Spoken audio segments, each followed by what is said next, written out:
Hello everyone. I hope by the end of this short little video, you will be a little bit more equipped to integrate TOK thinking into your units and maybe even just understand it and be able to help other students, maybe even as a supervisor, in integrating the TOK thinking into how they are researching, how they are writing and evaluating, interpreting and so on.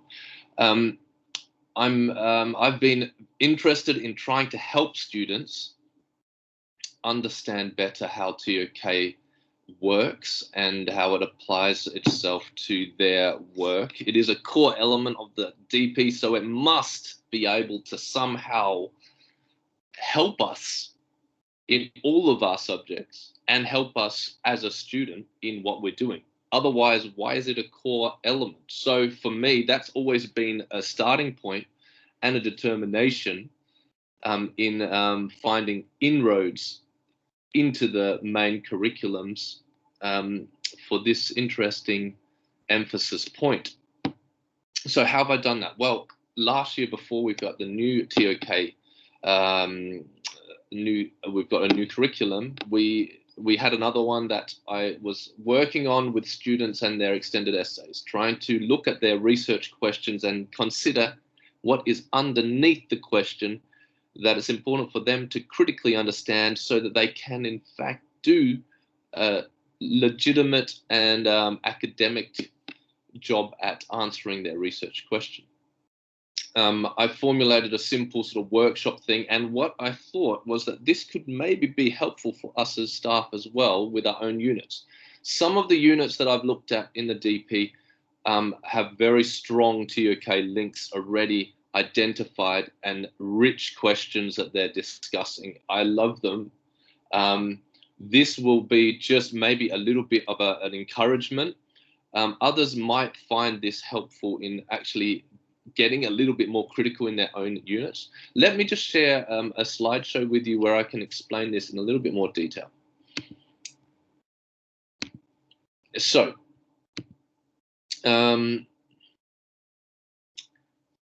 if we're here together, let's just have a look at this. So, the basic idea of TOK that I try and help students understand is that there's a realm where there's, for example, with their research question, there's a subject-specific realm where their research question falls within. It has subject-specific terminology, but all of the knowledge that they're dealing with in their research and in answering their question is underpinned by certain fundamental theories regarding how that knowledge is formed and validated. So if we can get students to consider underneath the surface, as it were, this metaphor can help them to go as deep as possible in starting to analyze and evaluate the issues that are relevant to their knowledge question. It's based on this concept, on this form of thinking that the TOK helps us with. It says above here, it considers a knowledge claim.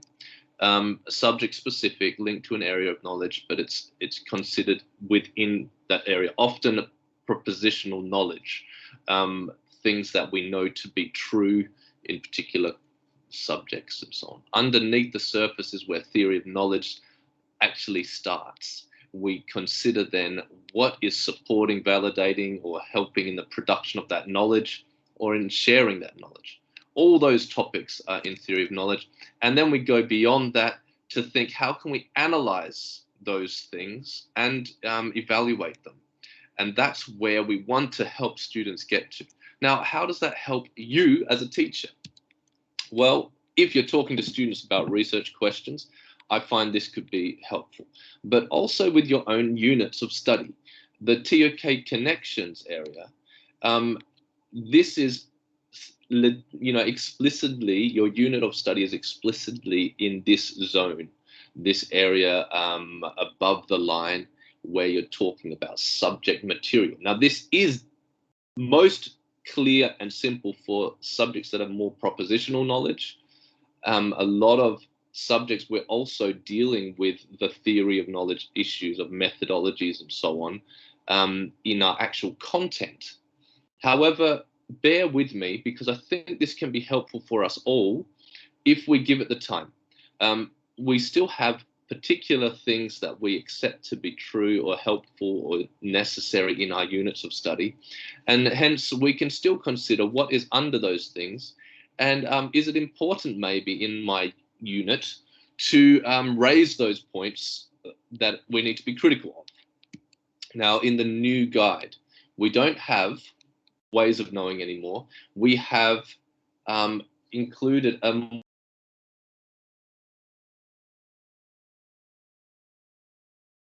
concepts that are quite broad and definitely things that you guys are always dealing with in some way in your units. But now we're thinking about them in regards to the production of knowledge, to how knowledge is shared. So this simple method that I'm trying to help students with, but also you who are watching, is that if we can get underneath the surface of some unit of study, some topic, and consider which of these concepts is most relevant, then we can start to ask questions of this concept in the context of the knowledge. So if we've got a unit, we first of all could identify a concept.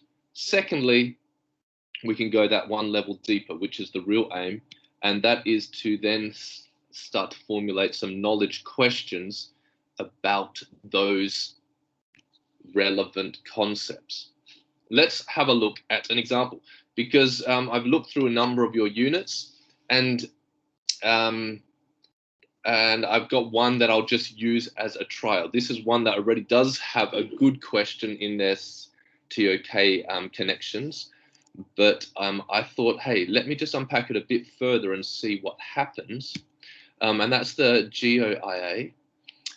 The basic sort of essential learning is around this idea of which spatial interactions affect the sphere of influence of Amsterdam's markets.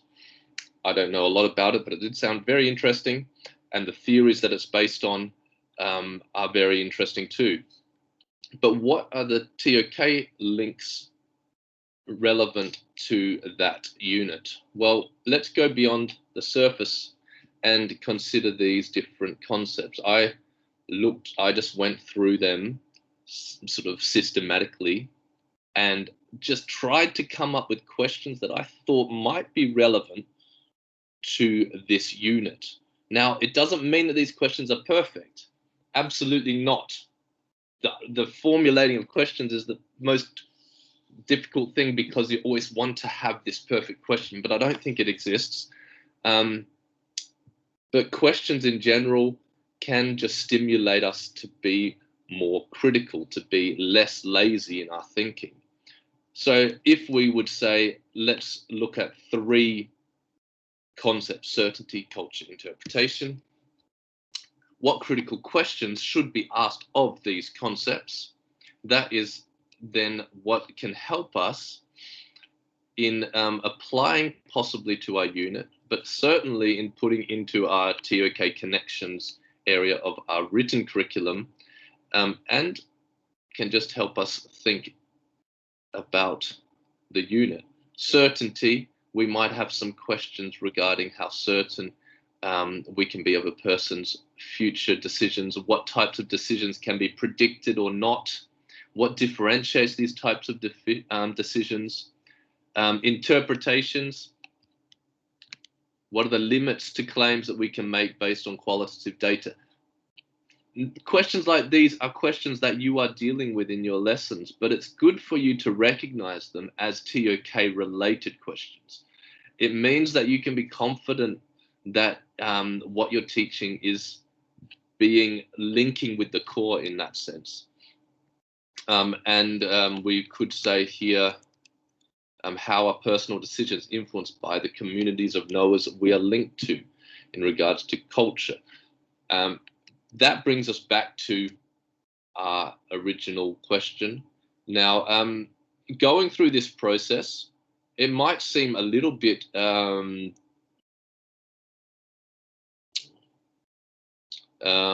I'm just thinking, I hope it's not too complicated, and I hope it does give a little bit of a handle or a grip on how TOK thinking works. The real challenge, I suppose, is to formulate the questions. This particular IA, the GO1, had one question, a prompt that was a set prompt from the TOK guide, which was actually completely relevant and accurate for their unit, which is human behavior too unpredictable to study scientifically? I hope that gets into the TOK curriculum. But as you've seen, by doing it, looking at these concepts, we've managed to very quickly, I was able to come up with quite a few angles on this question to make it more rich and possibly more applicable to some of the content of what's being taught. These could be questions that can become parts of the inquiry questions.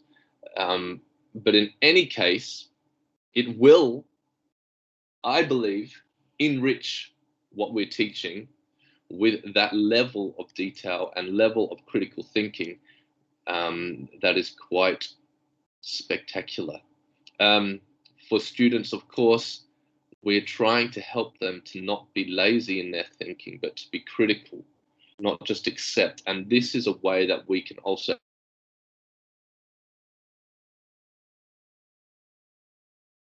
under the surface of claims that they might accept, of research questions they might simply write but not really understand.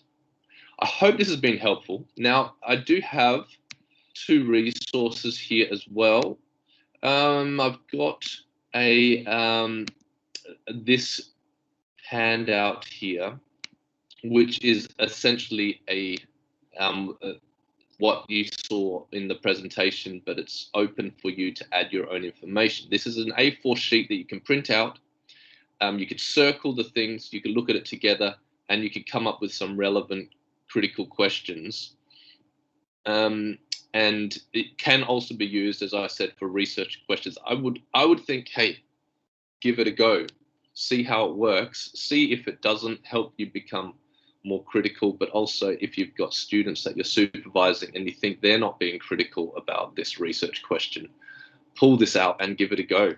The other thing I have is I've got the 12 concepts here, and I've just put together a bunch of questions that I feel relate to these concepts. Again, they're not the perfect questions. It's not about perfect questions. It's about questioning. It's about being critical. And these might stimulate a question of your own.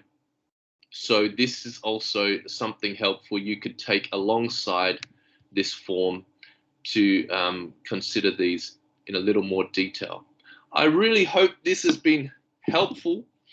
And I'm going to be available for any more clarity on how this might help you, how you could maybe use it, or I could sit with you and just talk through the actual study area and look at how TOK is involved. Thank you very much for your time, and I will see you all later.